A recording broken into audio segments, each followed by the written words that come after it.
And I've been in the health and wellness industry for over a decade, talking to people about finding comfort in their bodies and making sense of all this nutrition nonsense that's out there. And all of these ideas and concepts and conflicting opinions, and just sorting through all that and coming back to you and getting back to the things that matter to you in nutrition and back to your goals and making sure that it fits your lifestyle. Let me tell you a little bit about my story.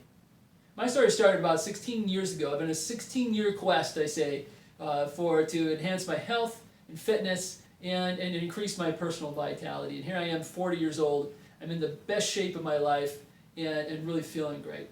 But my story started about 2003. I was 335 pounds and just miserable.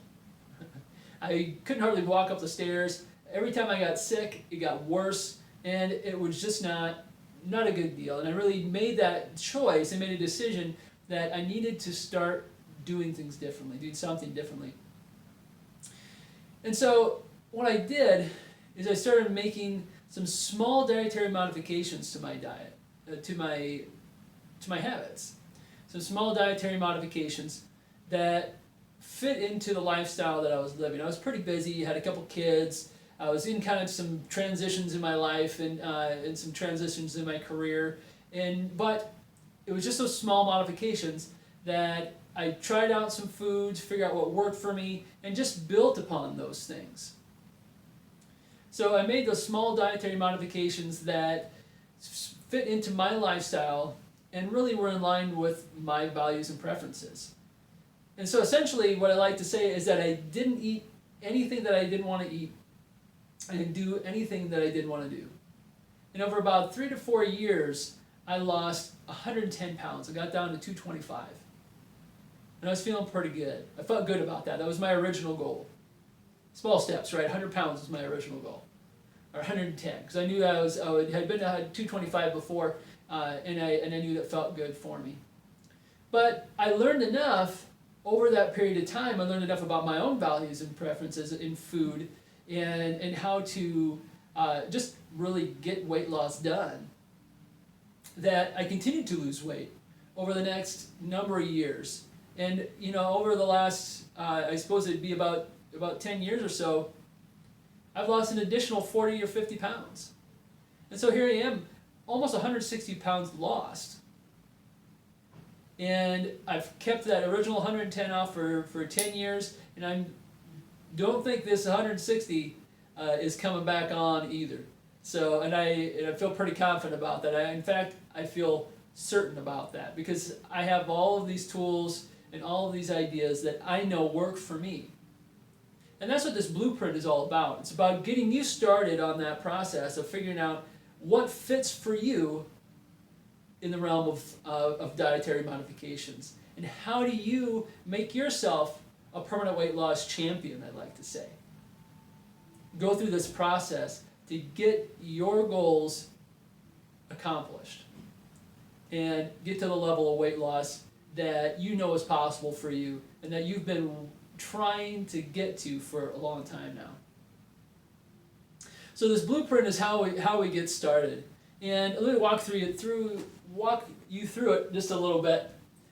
We've got the 4-step dietary blueprint for permanent weight loss. Remember, we're talking about permanent weight loss. We're not just losing 20 pounds here for the season to look better in our bathing suit. That's not what we're about here. We're about progressive changes that's going to get you to that top level of weight loss that you're looking for. And so you don't have to worry about gaining weight ever again. It's possible. You know it is. I'm proof. All right, so permanent weight loss. We're going to talk about making sure that you enjoy your food. Make sure that your food is satisfying, not only to your mind and your body, but also your spirit. Make sure you can find joy in your food again, right? Enjoy that food. We're talking about being in control of what you eat. So knowing all of the ingredients in every bite that you take and being in control of your cravings and how you can get that accomplished and how you can get that done.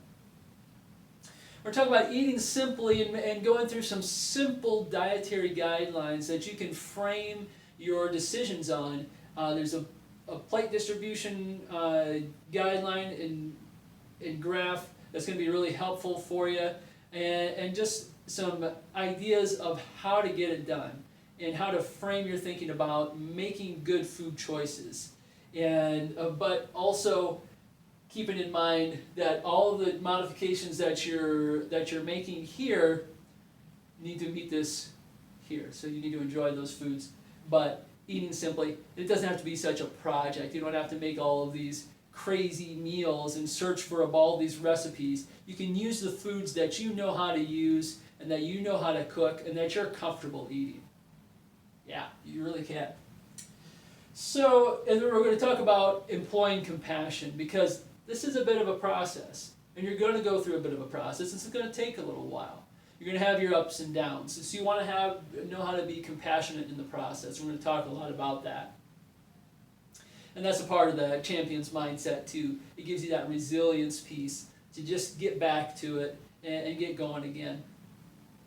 So that's the blueprint. And this is the best place to start. This is where I want you to start.